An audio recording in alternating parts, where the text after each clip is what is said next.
अच्छा बेबी चले। चलो। एक मिनट, हम दोनों तो डेट पे जाने वाले थे ना, तो तुम्हारे माँ बाप के साथ आए हैं? अरे वो मम्मी की तबीयत खराब थी तो सोचा पहले उन्हें डॉक्टर के दिखा दूंगा और आते वक्त तुम, तो इसलिए बस उन्हें साथ लेके आया था। अगर हॉस्पिटल लेके जाना था तो हॉस्पिटल छोड़ के आते ना, यहाँ साथ क्यों लेकर आ गए हो? अरे मैक तुम कैसी बात कर रही हो, समझने की कोशिश करो। क्या समझू मैं तुम्हारी बात को?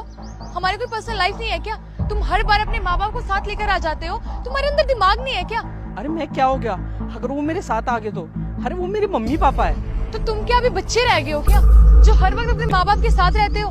तुम ना मेरी एक बात मानो, जब हम दोनों की शादी हो जाएगी ना, अपने हनीमून पर भी अपने मम्मी पापा को साथ लेकर चलना, ठीक है? मैक देखो अब तुम बहुत ज्यादा बोल रही हो। प्रिंस मैं बिल्कुल ठीक कह रही हूँ, मुझे पता है मैं क्या बोल रही हूँ। यू नो व्हाट, तुम्हें ना अब डिसाइड करना होगा कि तुम्हें मेरे साथ रहना है अपने मम्मी पापा के साथ। अरे मैंने सोचा था कि हम दोनों इतने दिन बाद मिल रहे हैं, हम दोनों साथ घूमेंगे, एंजॉय करेंगे, लेकिन तुम तो अपने मम्मी पापा को साथ लेकर आ गए हमेशा की तरह। उनके सामने क्या बात करूंगी मैं तुमसे? यार तुम तो ऐसे बोल रही हो, मैं जब भी तुमसे मिलने आता हूँ रोज अपने मम्मी पापा को लेके आता हूँ। हाँ, नहीं लाते तुम रोज रोज मिलने के लिए अपने मम्मी पापा को, लेकिन जब हम दोनों अकेले होते हैं तब तो कौन सा तुम्हारे घर वाले कसर छोड़ देते हैं? बार बार तुम्हें कॉल करते रहेंगे, घर बुलाते रहेंगे। तुम्हें मुझसे प्यार नहीं है क्या? मुझे तो समझ में नहीं आ रहा तुम्हारे घर वाले चाहते क्या है। मेरी एक बात सुनो, अगर कल को हम दोनों की शादी हो जाती है तो हमारी कोई पर्सनल लाइफ ही नहीं रहेगी।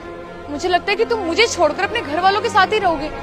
मैं ऐसी लाइफ नहीं जी सकती, मुझे सिर्फ तुम्हारे साथ रहना, तुम्हारे घर वालों के साथ नहीं। यार मैक तुम्हें मेरी मम्मी पापा से क्या प्रॉब्लम है और तुम क्या चाहती हो?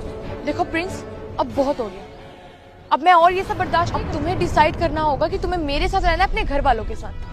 अगर तुम अपने घर वालों के साथ रहना तो मैं भी अपने घर वापस चली जाती हूँ और दोबारा कभी वापस नहीं आऊंगी। लेकिन आज तुम्हें फैसला करना ही होगा, तुम्हारे घर वाले या मैं, दोनों में से किसी एक को चुनना होगा। ठीक है, एक मिनट रुको।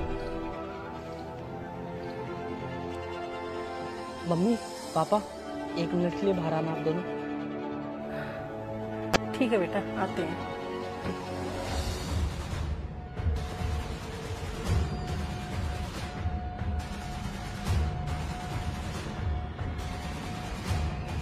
मम्मी और पापा ये महक है और हम दोनों एक दूसरे से बहुत प्यार करते हैं और हम शादी भी करना चाहते हैं, मगर इसकी एक शर्त है। इसने कहा है या तो तुम अपनी फैमिली चूज कर सकते हो या मेरे साथ रह सकते हो, और हाँ मैंने चूज कर लिया है कि मैं इसके साथ रहूंगा और मैं आप दोनों को छोड़ रहा हूँ। ये तो क्या बोल रहा है बेटा?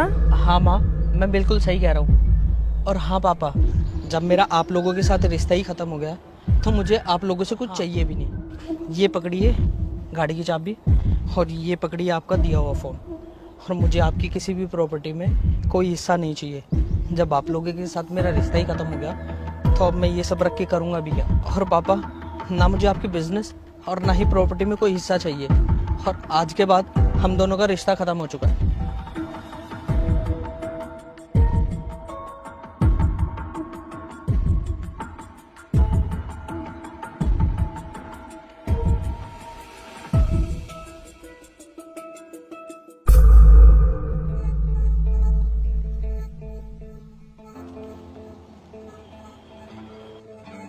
तुम्हारा दिमाग खराब है क्या? ये क्या किया तुमने? मैंने तुम्हें सिर्फ अपने घर वालों को छोड़ने कहा था, तुम्हारी प्रॉपर्टी को नहीं। यार जब मैंने माँ बाप छोड़ दिए तो उनकी प्रॉपर्टी लेके क्या करूँगा? और तुम हो तो हम साथ रह के कमा लेंगे ना। और अगर तुम्हारे पास पैसे नहीं तो मैं तुम्हारे साथ रह के करूंगी क्या? तुम्हें पता है मैं तुमसे शादी क्यों कर रही थी? क्योंकि तुम्हारे पास पैसा था, तुम्हारे साथ मैं अच्छी लाइफ जी सकती थी। लेकिन अब तुमने पैसे अपने माँ बाप को दान कर दिए। महक तुम मुझसे प्यार करती हो या मेरे पैसे से? प्यार से पेट नहीं भरता, पेट पैसों से भरता है, जो कि अब तुम्हारे पास नहीं है। तो मैं अब तुम्हारे साथ नहीं रह सकती, तुम जा सकते हो यहाँ से। अब इसमें हंसने वाली क्या बात है? हंसने वाली बात ये है, मैं तुम्हारा टेस्ट ले रहा था, जब तुमने मुझे बोला कि अपने घर वालों को छोड़ दो, मैंने छोड़ दिया और उनकी प्रॉपर्टी को भी छोड़ दिया, बस ये देखने के लिए कि तुम मुझसे प्यार करती हो या मेरी प्रॉपर्टी से। और अब मुझे अच्छे से समझ आ गया कि जब मेरे पास पैसे थे, अब मेरे पास पैसे नहीं है तो तुम साथ नहीं हो। और रही बात मेरे माँ बाप की, उन्हें मुझ पर इतना भरोसा है कि मैं उनको किसी और के लिए नहीं छोड़ सकता। और हाँ, और मुझे भी उन पे पूरा भरोसा है, वो आगे खड़े होकर मेरा इंतजार कर रहे होंगे। मेरे माँ बाप के लिए ना तेरे जैसी 1000 लड़कियां छोड़ दूंगा मैं, और तेरा मेरा रिश्ता खत्म। प्रिंस, प्रिंस मेरी बात आपने वहाँ कुछ बोला क्यों नहीं? चुपचाप क्यों खड़े रहे? रुक जाओ, थोड़ा सा सब्र करो, अभी थोड़ी देर में पता चल जाएगा। वो देखो, आ गए बरखुरदार। हाँ पापा, आप सही कह रहे थे, वो लड़की मेरे लायक थी ही नहीं। ऐसा कभी हो नहीं सकता कि आप दोनों को मैं किसी और के लिए छोड़। आखिर बेटा किसका है? ले, पकड़ गाड़ी की चाबी, अब चल।